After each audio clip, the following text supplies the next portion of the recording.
The correlation is crystal clear, right? Yeah. Piracy hampers creativity. Piracy does not hamper creativity.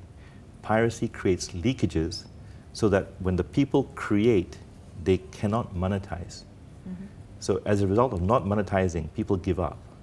Mm-hmm. You know, so if you're a songwriter and you create a fantastic song, and out of every 10 songs that are transacted on the internet, 9 are taken away for free, mm-hmm. and only one person pays you, after 1 year, you won't have enough to pay your bills.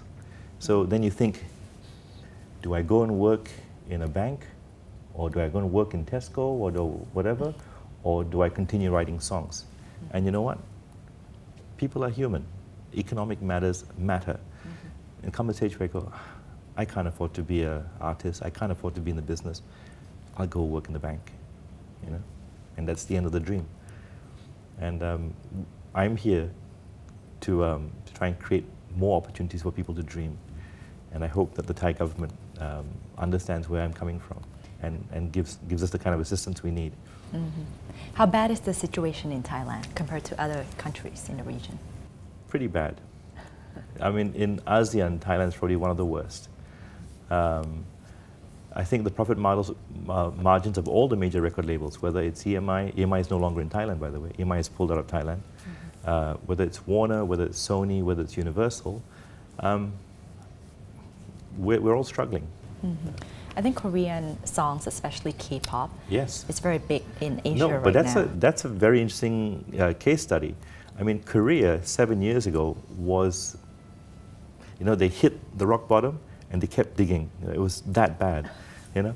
And there was some discussion about closing down companies in Korea because there was just no way to make any money in Korea. Mm. And we suffered for about 5 or 6 years. And suddenly, we had a change of government. And this government the previous government was very focused on technology. Right. And so whether there was any infringement or whatever, they were kind of not so worried about that. It was about how do you develop more technology in Korea. Mm. So as rights owners for creative businesses, we saw a huge drain because we were investing, but there was no revenues coming in. All the revenues were being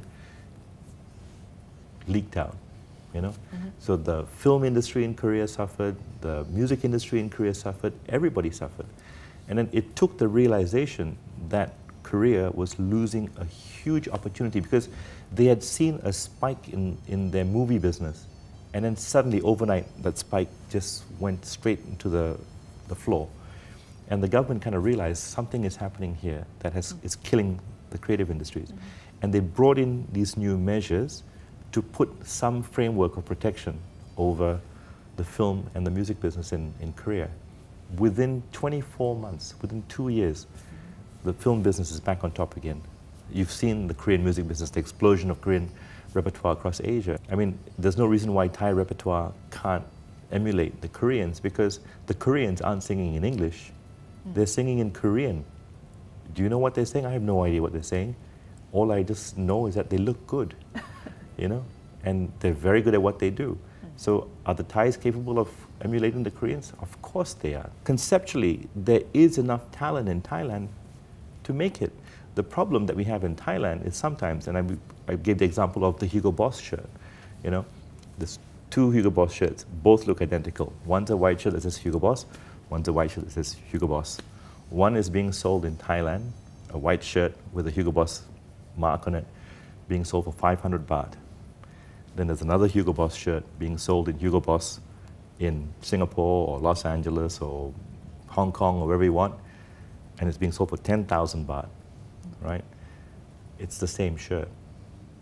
But in Thailand, in order to appease a certain sector, right, it's being marked at 500 baht, right? But the truth is, the value of that shirt is 10,000 baht because people are paying 10,000 baht. So the concept in Thailand that, oh, we have to give it cheap, make it cheap, or whatever like this, works against its ambitions to develop a proper creative industry. If you keep selling your creativity cheap, then you'll be known as a cheap country, you know, and creativity should never be cheap.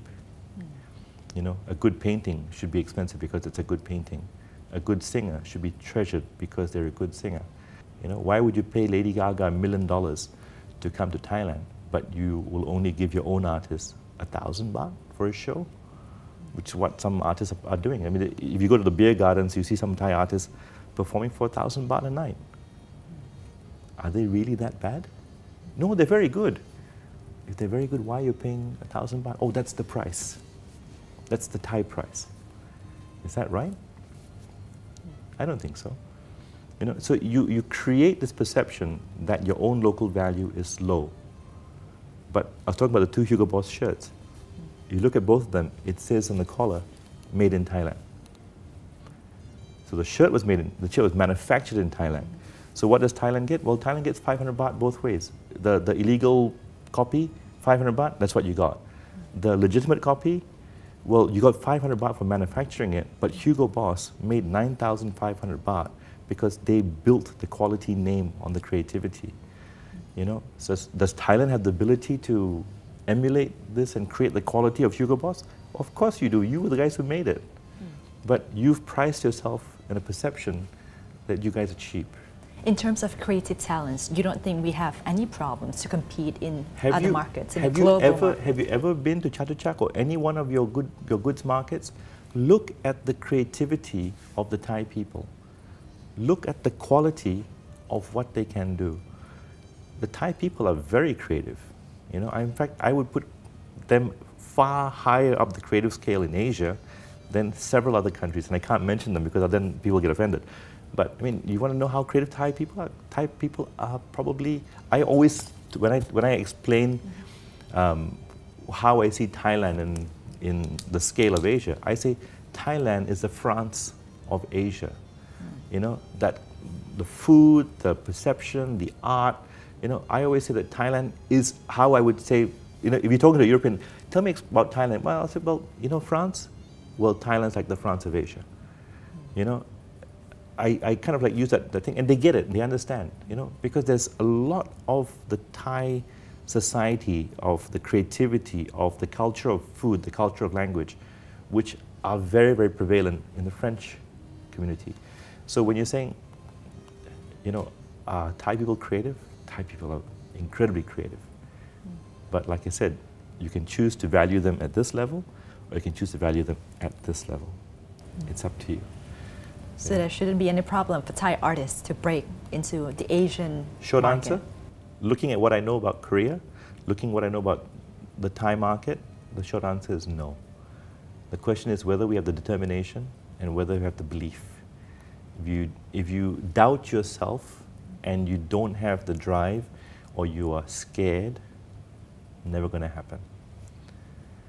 But you would also need a very strong government support as well, right? Like what the Koreans did. Well, I mean, the strength of government is not for government to give us money. The strength of government is to create the environment, you know, where we feel whatever we invest, you know, it's like this. If I'm going to buy a house in Thailand, if I know the economy and the environment is going to be stable and secure, I know no matter how expensive the house was, I'm going to make my money back. My concern is I spend a lot of money on a house in Thailand, and because of whatever reasons, whether economic, political, sociological, the garbage collectors won't collect the garbage or something else like this, and my house price drops, do you think I'm ever going to buy another house in Thailand? Maybe not. Maybe not for a long time. You know? So when you say, do I need the government's help? I need the government to give me the confidence that whatever money I spend in Thailand is going to give me my money back plus more. And that plus more is to give me the confidence to invest in the next one. And then the confidence in the next one.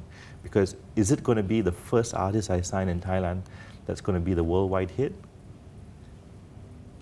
I don't know, but maybe not. Do I stop there? Well, if I made my money back in Thailand, I'll try again. And then I'll try again. And then suddenly I'll find this one magic child who, from the blessing of God, has come in with incredible voice, incredible look, incredible dancing abilities, with the ability to deliver a message and a story of a song that the whole world can accept, then that will be a Thai artist who will break around the whole world. A very important key in nurturing creative economy is supportive government policies. If the right policies are put in place I'm very sure that Thailand, with its various artists in many fields, will definitely make it even bigger on the world stage. And that concludes this edition of Viewpoint. See you next time. สวัสดีค่ะ